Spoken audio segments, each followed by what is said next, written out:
ان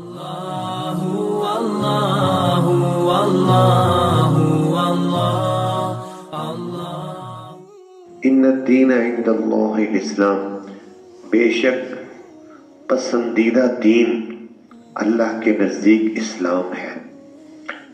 جو دین اللہ کو پسند ہے، جو اللہ نے انسانوں کے لیے بھیجا ہے نبی پاک صلی اللہ علیہ وسلم کے ذریعے، چھٹے پارے میں آتا ہے وَرَضِيتُ لَكُمُ الْإِسْلَامَ دِينًا، میں نے تمہارے لیے دین کو پسند کیا ہے۔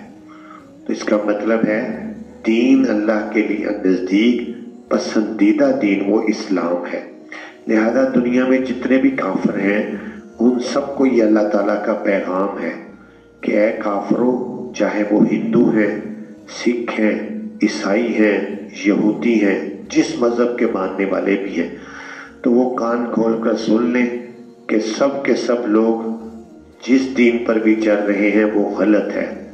صحیح پسندیدہ دین اور مکمل صرف اور صرف اسلام ہے۔ فرمایا نہیں اختلاف کیا ان لوگوں نے جو دیے گئے تھے کتاب، مگر بعد اس کے کہ آ چکا ان کے پاس علم۔ اہل کتاب میں بہت سارے لوگ تھے جو پہلے نبی پاک صلی اللہ علیہ وسلم کے آنے سے پہلے کئی سو سال پہلے آ کر مدینہ منورہ میں انہوں نے ڈیرے لگا لیے، اس لیے کہ ان کی کتابوں میں ان کو ملا تھا نبی آخر الزمان یہاں آئیں گے۔ کئی سے بلکہ بعض قبائل کے بارے میں آتا ہے کہ 1000 سال پہلے وہ انہوں نے آ کر مدینہ منورہ میں ڈیرے لگا لیے، کیونکہ ان کو علم تھا۔ لیکن جب نبی پاک صلی اللہ علیہ وسلم تشریف لے آئے تو انکار کر دیا۔ تو اللہ تعالیٰ کہہ رہے ہیں کہ کوئی یہ نہیں کہ ان کو علم نہیں تھا، بغیم بینہم، علم اگر ہوتا تو علم کا کسی کو علم نہیں ہے تو آپ اس کو علمی باتیں بتا کر دلائل دے کر سمجھا سکتے ہیں، لیکن ان کے اندر ضد تھی۔ اللہ تعالیٰ کہہ رہے ہیں آپس کی سرکشی اور ضد کی وجہ سے وہ ایمان نہیں لائے، اور ضد کا جو ہے کوئی علاج نہیں ہے۔ کسی کے پاس علم نہیں ہے آپ کو سمجھا سکتے ہیں لیکن ضد کا کوئی علاج نہیں، تو ضد کی وجہ سے ایمان نہیں لائے۔ جو شخص بھی کفر کرتا ہے اللہ کی آیتوں کا، بس بے شک اللہ تعالیٰ جلدی حساب لینے والے ہیں۔ فَإِنْ حَاجُّوكَ، پس اگر وہ جھگڑا کریں اے پیارے پیغمبر آپ سے دین کے بارے میں، فَقُلْ أَسْلَمْتُ، کہہ دیجئے میں نے تو جھکا دیا اپنا چہرہ اللہ کے سامنے، وَمَنِ اتَّبَعَنِ، اور وہ لوگ بھی چہرہ جھکائیں گے اللہ کے سامنے جو میری پیروی کریں گے۔ اب نبی پاک صلی اللہ علیہ وسلم کی پیروی کن لوگوں نے کی ہے؟ صحابہ کرام سے لے کر قیامت تک جتنے بھی مسلمان آئیں گے وہ سب کے سب نبی پاک صلی اللہ علیہ وسلم کی پیروی کرنے والے ہوں گے۔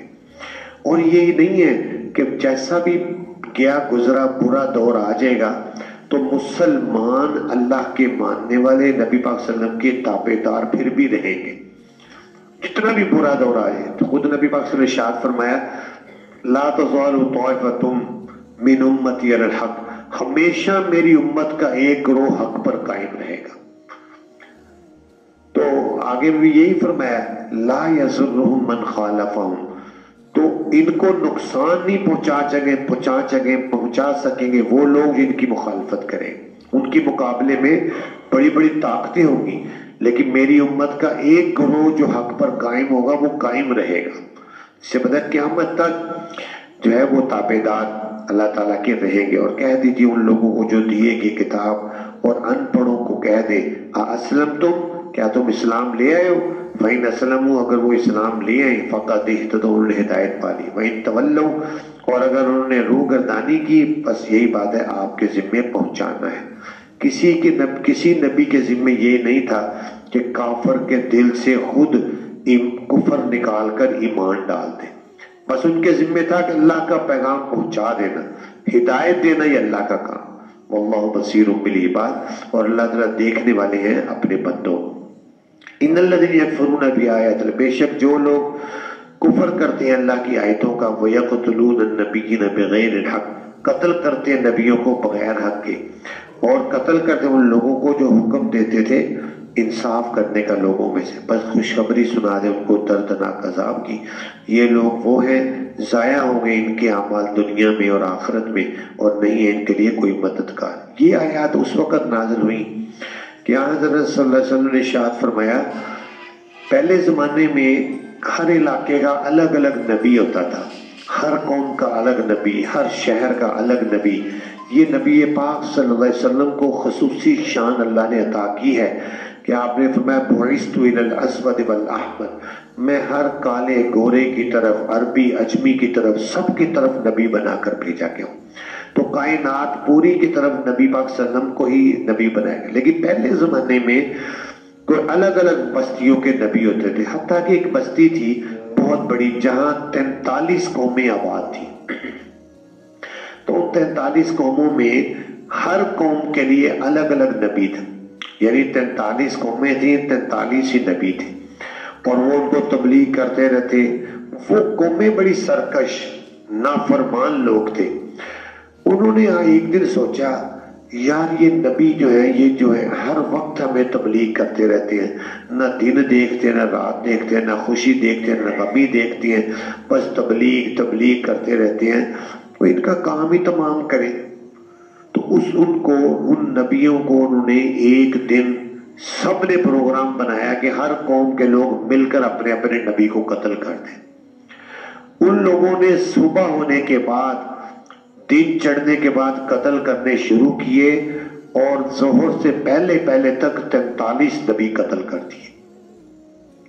ایک کسی نیک بندے کا قتل ہو جانا بھی بڑی بات ہے، ولی اللہ قتل ہو جائے تو بہت بڑی بات ہے. وہ نبی تھے، 43 نبی قتل کر دیے، اور 170 ان کے مخلص تابع دار ان کی مدد کے لیے آئے، وہ 170 کو بھی انہوں نے قتل کر دیا.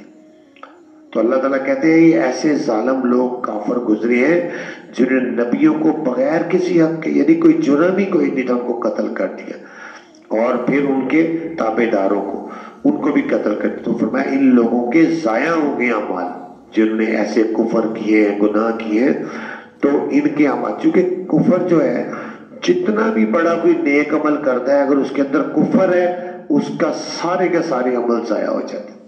انسان کی چھوٹی سے چھوٹی نیکی کو محفوظ رکھنے والی چیز ایمان ہے. ایمان اگر ہے، بڑی بھی نیکی ہے چھوٹی نیکی بھی ہے، وہ محفوظ رہے گا.